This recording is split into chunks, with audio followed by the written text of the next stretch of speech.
দলীয় স্বার্থে জাতীয় নেতাদের শ্রদ্ধা না জানালে ক্ষমা করবে না ইতিহাস। দেশের স্বার্থবিরোধী চক্র এখনো সুযোগ খুঁজছে, সতর্কবার্তা প্রধানমন্ত্রী। জুলাই সনদ বাস্তবায়নের দাবিতে রাজপথে নামছে জামায়াত নেতৃত্বাধীন 11 দল। 18 এপ্রিল থেকে 2রা মে পর্যন্ত টানা কর্মসূচি।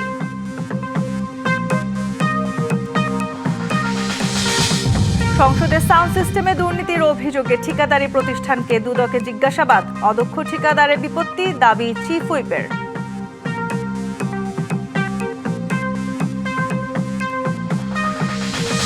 সরকার মজুদ থাকার কথা বললেও চাহিদা মতো জ্বালানি পাচ্ছে না পাম্প। লাইনে দাঁড়িয়ে কর্মঘণ্টা নষ্ট, চরম বিপাকে রাইড শেয়ারিং চালকরা।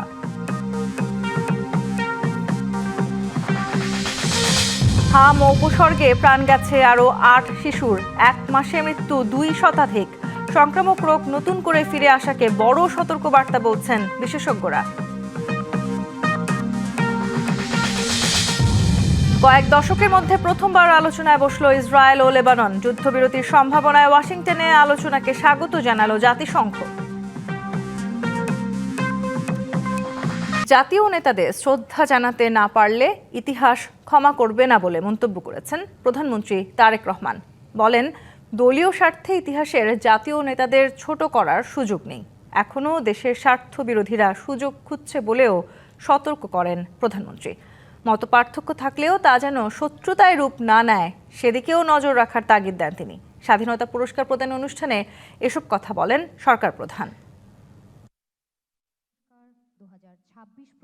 দেশের সর্বোচ্চ বেসামরিক পুরস্কার স্বাধীনতা পুরস্কারের পদক তুলে দিতে এই আয়োজন।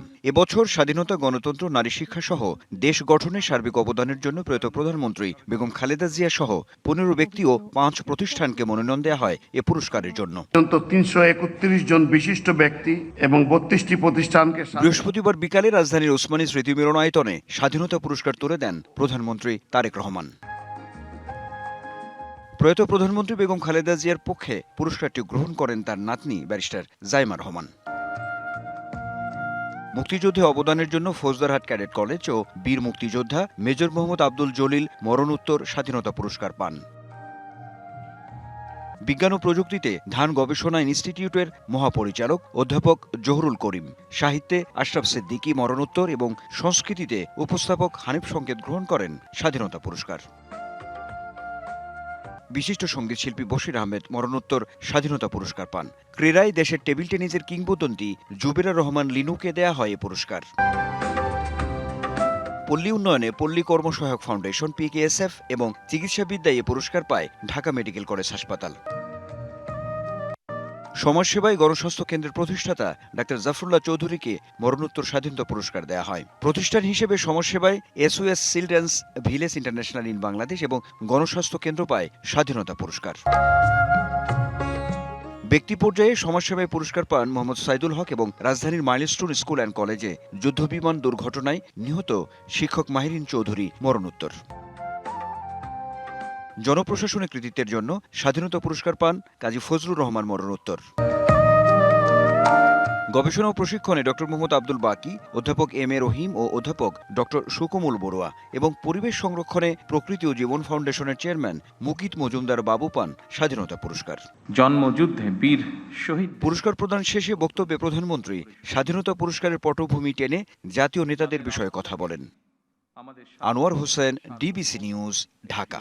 গণঅভ্যুত্থানের সময় সংসদ ভবনের সাউন্ড সিস্টেমের তার নড়বড়ে হয়ে যায়। পরবর্তীতে অধিবেশন টেবিল চাপড়ানোর কারণে সাউন্ড সিস্টেমে বিভ্রাট ঘটে, এমন দাবি ঠিকাদারি প্রতিষ্ঠান কমিউনিকেশন টেকনোলজি লিমিটেডের। প্রতিষ্ঠানটির CEO জাহিদুর রহিমকে 2 ঘন্টার বেশি সময় জিজ্ঞাসাবাদ করে দুদক। সংস্থাটি জানায়, সাউন্ড সিস্টেমে দুর্নীতির সাথে জড়িত সবাইকে জিজ্ঞাসাবাদ করে প্রয়োজনীয় আইনি ব্যবস্থা নেওয়া হবে। মাননীয় সদস্য, ত্রয়োদশ জাতীয় সংসদের প্রথম অধিবেশনেই সাউন্ড সিস্টেমে বিপর্যয় ঘটে।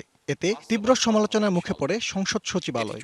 অধিবেশন চলাকালে বারবার মাইক বিভ্রাটে বাধাগ্রস্ত হচ্ছে কার্যক্রম, ব্যাহত হচ্ছে সংসদ সদস্যদের বক্তব্য।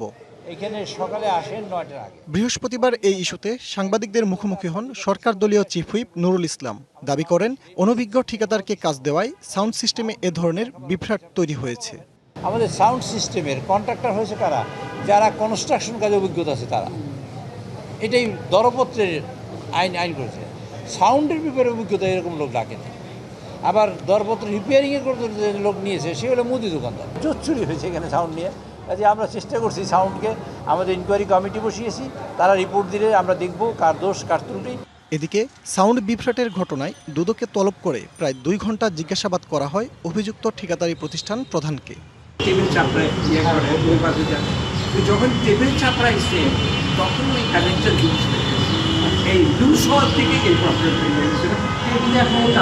এখন টেবিল চাপড়া চেঞ্জ করে আমরা কাজ চেঞ্জ করে দিচ্ছি, সব প্রপার্টি লাগাতে আছে, এখন হাজার টেবিল চাপড়া দেওয়া। এ ঘটনায় জড়িত সবাইকে পর্যায়ক্রমে জিজ্ঞাসাবাদ করা হবে বলে জানায় দুদক। জাতীয় সংসদের সাউন্ড সিস্টেমের স্থাপন বিষয়ে একটা অনুসন্ধান চলমান রয়েছে দুদকে। অনুসন্ধানের অংশ হিসেবে অনুসন্ধানকারী কর্মকর্তা অভিযোগ সংশ্লিষ্ট ব্যক্তিকে আজকে ডেকেছিলেন। উনি ওনার বক্তব্য দিয়ে গেছেন। অনুসন্ধানকারী কর্মকর্তা যদি প্রয়োজন মনে করেন সংশ্লিষ্ট অন্য কাউকে ডাকা, উনিও হয়তো অন্য আরও লোকজনকে এই বিষয়ে জিজ্ঞাসাবাদ করবেন। অভিযুক্ত প্রতিষ্ঠানের বিরুদ্ধে গত বছরের এপ্রিলে অনুসন্ধানে নামে দুদক। Sourav, DBC news, Dhaka. রাজধানীর অধিকাংশ পাম্প তেল সংকটে বন্ধ। যে কয়েকটি খোলা থাকছে সেগুলোতে গাড়ির দীর্ঘ সারি। চালকরা বলছেন তেলের জন্য দীর্ঘ অপেক্ষায় নষ্ট হচ্ছে কর্মঘণ্টা। জ্বালানি মন্ত্রণালয় পর্যাপ্ত মজুত সরবরাহ স্বাভাবিক বললেও পাম্প মালিকরা বলছেন গ্রাহকদের চাহিদার তুলনায় পর্যাপ্ত তেল পাচ্ছেন না তারা। রাজধানীতে তীব্র হয়েছে জ্বালানি তেলের সংকট। বেশিরভাগ ফিলিং স্টেশনে তেল না থাকায় চরম ভোগান্তিতে পড়ছেন গ্রাহক। পাম্প মালিকদের দাবি, তেলের সরবরাহ কম থাকায় তৈরি হচ্ছে দীর্ঘ লাইন, বাড়ছে ভোগান্তি। রাজধানীর অধিকাংশ পাম্প সরবরাহ ঘাটতির দাবি করে বন্ধ রেখেছে তেল বিক্রি। যে কয়েকটি পাম্প সীমিত পরিসরে তেল দিচ্ছে সেগুলোতে গ্রাহকের লম্বা লাইন। কালকে 7টায় সিরিয়াল দিছি আমি তেল পাই নাই। তাদের কাছে আসলাম, তারা বলল যে আমরা 6 ঘন্টা সিরিয়াল দিয়ে ডিপু থেকে 9000 লিটার তেল আনছি, আমরা যে পর্যন্ত দিতে পারছি এ পর্যন্ত দিছি। আসছি তো 5:30 থেকে দাঁড়াই হয়েছি সকালে। একদিন চালাই, আরেকদিন তেল নেই, তারপরে দিন আবার চালাই। সরকারের নানা পদক্ষেপের পরও গ্রাহকরা বলছেন কমেনি ভোগান্তি, উল্টো আরও বেড়েছে। সংকট সমাধানে দ্রুত কার্যকর পদক্ষেপ নেওয়ার জোর দাবি তাদের। 1000 টাকার করে দিলে হতো আর কি, কিন্তু বাট 500 টাকা দিচ্ছে, এটা আর আমাদের হচ্ছে না। অবদা বিদ্যুৎ ভবনের পিছন থেকে শুরু হয়েছে লাইন। এখন এখান থেকে আমরা ইত্তেফাক মোড় ঘুরে, ব্রাদার্স ক্লাব ঘুরে আবার মধুমিতা হয়ে পরে পেট্রোল পাম্পে আসতে হবে। এদিকে পাম্প কর্তৃপক্ষ বলছে সরবরাহ কম থাকায় গ্রাহকের চাহিদা অনুযায়ী তেল দিতে পারছেন না তারা। ডিজেল আর অকটেন যেটা ছিল আমার হাতে, এটা গতকালকেই রাতের ভিতরে শেষ হয়ে গেছে। বিশেষ করে অকটেনটা আগে শেষ হয়েছে। পেট্রোল সামান্য কিছু আছে আমাদের, যেটুকু আছে আমরা কাস্টমারদেরকে দিচ্ছি। এখন নতুন করে গাড়ি আসবে, আজকে যেটা বরাদ্দ দিচ্ছে ওইটা নিয়ে আসবে, তারপরে গাড়ি আনলোড হওয়ার পর আমরা আবার দিতে পারবো। আগে 9000 লিটার অকটেন পাইতাম, দেখা যায় সকাল 7টায় আমাদের পাম্প ওপেনিং, ক্লোজিং রাতে 9টায়। এই সময়টার মধ্যে 9000 লিটার তেল সেল হওয়ার পরেও কিছু তেল থেকে যেত, 9000 পুরো সেল হইতো না। আর এখন গাড়ি আসছে 11টা বা 12টায় আসে গাড়ি, খালি করে শুরু করি 5 থেকে 6 ঘন্টায় আমাদের তেল শেষ হয়ে যায়। এদিকে তেলের পর্যাপ্ত মজুত রয়েছে জানিয়ে জ্বালানি মন্ত্রণালয় বলছে দেশে জ্বালানি নিয়ে উদ্বেগ থাকলেও সরবরাহ স্বাভাবিক রয়েছে। অজিত সরকার, ডিবিসি নিউজ, ঢাকা। জীবন জীবিকা থমকে গেছে অ্যাপ ভিত্তিক রাইড শেয়ারিং চালকদের। সরকারের অনেক উদ্যোগের পরও তেলের প্রাপ্তি নিশ্চিত হয়নি। একদিকে এক শ্রেণীর অসৎ ব্যক্তি মজুত করছে, অন্যদিকে ঘন্টার পর ঘন্টা দাঁড়িয়ে থেকেও তেল পাচ্ছেন না অনেকেই। এমন পরিস্থিতিতে দৈনন্দিন খরচ মিটিয়ে সংসার চালানো কঠিন হয়ে পড়েছে সাধারণ আয়ের মানুষের। অনেকেই দারিদ্র্যসীমার নিচে নেমে গেছে বলছেন অর্থনীতিবিদরা। দ্রুত গন্তব্যে পৌঁছাতে শহরের জনপ্রিয় মাধ্যম বিভিন্ন রাইড শেয়ারিং বাহন। গত 1 দশকে রাস্তায় মোটর বাইকের সংখ্যা বৃদ্ধির অন্যতম কারণ এই রাইড শেয়ারিং পেশার বিস্তার। কেউ কেউ পেশা হিসেবে, আবার অনেকে বাড়তি আয়ের সুযোগ হিসেবে ভাড়ায় যাত্রী বহন করেন। আবার অনেকে কাজ করেন অ্যাপে রাইডার বা ডেলিভারি ম্যান হিসেবে। জ্বালানি সংকটের এই সময়ে সবচেয়ে বেশি অনিশ্চয়তার মুখে এই পেশার মানুষ। 2টার দিকে ধাক্কায়া ধানমন্ডি 32 থেকে পাম্পে আসছি। আসার পরে ধরেন বিশাল বড় সিরিয়াল, 110-15 জনের পিছে ধাক্কায়া আস্তে আস্তে আস্তে মাত্র 8 জনের পিছে আসছিলাম। 8 জনের পিছে আসার পরও তারপর ধাপ করে তেল শেষ হয়ে গেছে। ভাগ্য খারাপ, ভাগ্যে নাই, তেলও পাই নাই। প্রায় 2 ঘন্টা ধরে ঘুরতেছি তেলের জন্য। অন্য পাম্পে গেছি, ওখান থেকে ফেরত এসে এখানে দেখছি যে এখানে মনে হয় এই সময় খোলা থাকতে পারে। ওনারা বন্ধ করে ফেলছে। ওনারা যে তেল পাইছে সেই তেলটা ওনারা বিক্রি করে ফেলছে, ওনারা বলছে, কিন্তু আদৌ কতটা সত্য বা কত পরিমাণ বিক্রি করছে সেটা আমরা জানি না। তাতে দৈনন্দিন জীবনের ব্যয় মিটিয়ে সংসার চালানো কঠিন হয়ে পড়েছে এমন নিম্ন আয়ের মানুষের। আমরা যদি তেল না পাই, তাহলে আমরা তেল না পাইলে আমরা রাইড করব কিভাবে, বা আমাদের সংসার চলবে কিভাবে, আমরা সাধারণ মানুষ কিভাবে জীবনযাপন করব। অর্থনীতিবিদরা বলছেন অকটেন পেট্রোলের সবচেয়ে বড় গ্রাহক এই শ্রেণীর পেশার অনেকেই এরই মধ্যে দারিদ্র্য সীমার নিচে নেমে গেছেন। ডিজেলের কিন্তু কোনো সমস্যা নেই, সমস্যা কিন্তু আমাদের এই পেট্রোল এবং অকটেনের। এবং এইখানেই আসলে যারা আমাদের এই যে বাইকার, তো তারা রাইড শেয়ারিং যারা করেন, তারা কিন্তু আসলে এই যে এই ধরনের তেল সেটা কিন্তু গ্রাহক। তো সুতরাং এখন আমাদের আসলে এটাকে মানবিক দিক থেকে আসলে দেখা উচিত। কৃত্রিম সংকট তৈরি করতে এক শ্রেণীর মানুষ যেমন মজুত করছে তেল, অন্যদিকে অপর শ্রেণী দীর্ঘ সময় দাঁড়িয়ে থেকেও পাচ্ছে না জ্বালানি। মেহের মনি, ডিবিসি নিউজ, ঢাকা। দর্শক, সংবাদের শুরুতেই যেমনটি জানাচ্ছিলাম, জ্বালানি পরিস্থিতি নিয়ে আসলে এক ধরনের মিশ্র প্রতিক্রিয়া আছেন। সরকার যখন বলছেন যে জ্বালানির আসলে বাংলাদেশে কোনো সংকট নেই, সেই সময় পাম্পগুলোতে দেখা যাচ্ছে দীর্ঘ লাইন রয়েছে। এই বিষয়ে জ্বালানি পরিস্থিতির আরও খবর জানাতে রাজধানীর সেগুনবাগিচা থেকে সরাসরি যুক্ত হচ্ছেন সহকর্মী জাকারিয়া খান। আমরা যুক্ত হচ্ছি জাকারিয়ার সাথে। জাকারিয়া, আপনি এখন যে ফিলিং স্টেশনটিতে আছেন সেখানে আসলে ভোগান্তির চিত্র নিশ্চয়ই দেখতে পাচ্ছেন আপনি। আমরা যতটুকু দেখতে পাচ্ছি আপনার পেছনে, সরকার যদিও বারবার বলার চেষ্টা করছে যথেষ্ট মজুদ আছে, কিন্তু ফিলিং স্টেশনগুলোর পাম্পের চিত্র একেবারেই ভিন্ন। আপনি আপনার জায়গাটি থেকে এখন কেমন চিত্র দেখছেন সেটি জানাবেন। তনি, আমি যে পাম্পে রয়েছি সেই পাম্পে কিছুক্ষণ আগেই ঘোষণা দিয়ে তেল বিক্রি বন্ধ করে দেওয়া হয়েছে। যদিও এই পাম্পে আসলে রাত 9টা পর্যন্ত তেল দেওয়ার কথা ছিল, তবে তারা 7:10-এর দিকে আসলে পাম্পটি বন্ধ করে দেন। এবং তার পরপরই কিন্তু যেই বিক্ষুব্ধ জনতা বাইরে দাঁড়িয়েছিলেন, দীর্ঘক্ষণ লাইনে দাঁড়িয়েছিলেন, তারা কিন্তু বাঁশের যে ব্যারিকেড দেওয়া ছিল সেই ব্যারিকেড ভেঙে তারা বাইক নিয়ে পাম্পে প্রবেশ করেছেন এবং এই মুহূর্তে তারা পাম্পে অবস্থান করছেন। অনেকে তারা বলছেন যে যথেষ্ট তেল মজুদ রয়েছে, তারপরেও তারা তেল দিচ্ছেন, এরকম একটি অভিযোগ তারা এনেছিলেন। তার প্রেক্ষিতে গ্রাহকরা কিন্তু এসে যেই তেলের পাম্পগুলোর যেই ট্যাঙ্কি রয়েছে, রিজার্ভ ট্যাঙ্ক, সেই ট্যাঙ্কগুলো তারা পরীক্ষা করে দেখেছেন। সেখানে আসলে পেট্রোল বেশি নেই, ডিজেল কিছু সংখ্যক থাকলেও কিন্তু পেট্রোল নেই তারা দেখতে পেয়েছেন।